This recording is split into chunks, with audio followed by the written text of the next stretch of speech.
नमस्कार, स्वागत आहे तुमचं माझ्या चॅनलमध्ये। तर आज मी छान अशी शेवग्याची शेंगाची भाजी बनवणार आहे, तेही माझ्या पद्धतीने। तर तुम्ही नक्की पहा आणि आवडली रेसिपी तर नक्की ट्राय करा। त्यासाठी मी इथे 5 ते 6 शेवग्याच्या शेंगा घेतल्या होत्या आणि ते इथं मी कट करून घेतलेल्या आहेत। आपल्याला जेवढ्या साईजमध्ये कट करायच्या तेवढ्या साईजमध्ये करू शकता। तर त्या मी आता छान अशा धुवून घेते आणि इथे एका पातेल्यामध्ये मी पाणी घेतलेलं आहे। तर आता आपल्याला या शेवग्याच्या शेंगा ज्या आहेत त्या शिजवून घ्यायच्या आहेत अगोदर।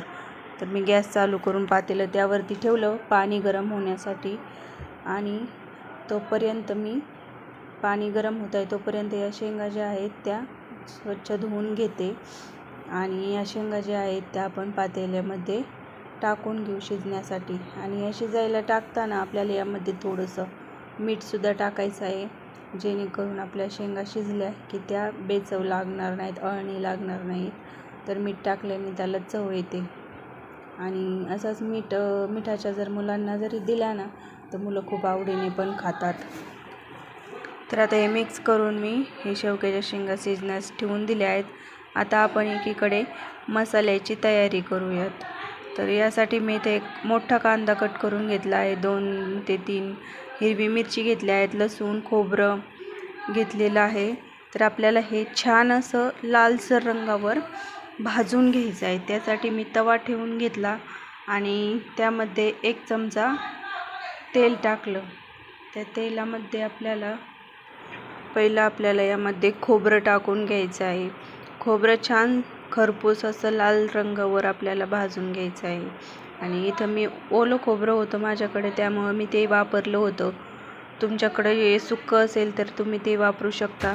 तर यामध्ये आपल्याला आणखी एक इन्ग्रेडियंट्स मिक्स करायचा आहे, तो म्हणजे शेंगदाणे। शेंगदाण्याने आपल्या भाजी थोडी घट्टसर होते। तर मला इथं 4 ते 5 माणसांचा स्वयंपाक बनवावा लागतो त्यामुळं। आणि मग अशा भाज्या जर केल्या तर आमच्या इथे थोडंसं जास्तीचंच बनवावं लागतं, त्यामुळे थोडी भाजी घट्टसर होण्यासाठी मला शेंगदाणे वगैरे यूज करावे लागतात। तर आपला बाकीचा मसाला जो आहे तो मी भाजून घेतला आहे, तुम्हाला दाखवला। त्यानंतर इथं कांदासुद्धा आपल्याला असा व्हिडिओत दाखवल्याप्रमाणे छान असा लालसर रंगावर भाजून घ्यायचा आहे। आणि या मिक्सरच्या भांड्यामध्ये मी एसूर असतो म्हणजे हरभऱ्याची डाळ आणि बाजरी भाजून गिरणीमधून दळून आणली होती, ते 2 चमचे टाकले होते। तर आता इथं आपला मसाला जो आहे तो वाटून झालेला आहे आणि यामध्ये मेन म्हणजे माझ्याकडं कोथिंबीर नव्हती तरी मी भाजी बनवली आहे। गावाकडं असल्यावर काय कोथिंबीर असो किंवा नसो आपल्याला बनवावंच लागतं। तर आता इथं मसाले जे आपण भाजीमध्ये टाकतो काळी भाजी करण्यासाठी किंवा तुम्ही जे भाजीमध्ये यूज करत असताल ते टाका। तर मी इथं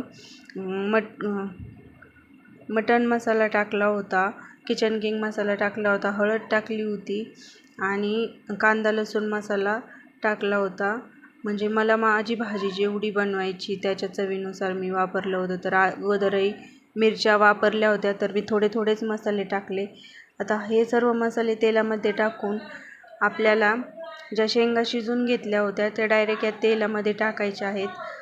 हा वाटलेला मसाला मी यासाठी नाही टाकला कारण तव्यावरतीच आपण याला छान असं भाजून घेतलं होतं, त्यामुळे मी डायरेक्टली हा मसाला यामध्ये टाकून दिला। आणि आता या मिक्सरच्या भांड्याला चांगलं धुवून यामध्ये मला जेवढी भाजी बनवायची आहे ना तेवढं मी पाणी यामध्ये टाकून घेणार आहे। तर तुम्ही पाहू शकता अशा पद्धतीने मी एवढं पाणी वाढवलेलं आहे। आणि ही भाजी तुम्ही भाकरीबरोबर, भाताबरोबर, चपातीबरोबर सुद्धा पण भाकरीबरोबर तर खूप छान लागते। आणि नंतर ही भाजी अशी झाली होती। तर तुम्हाला कशी वाटली नक्की कमेंट करून सांगा। व्हिडिओ आवडल्यास थँक्स।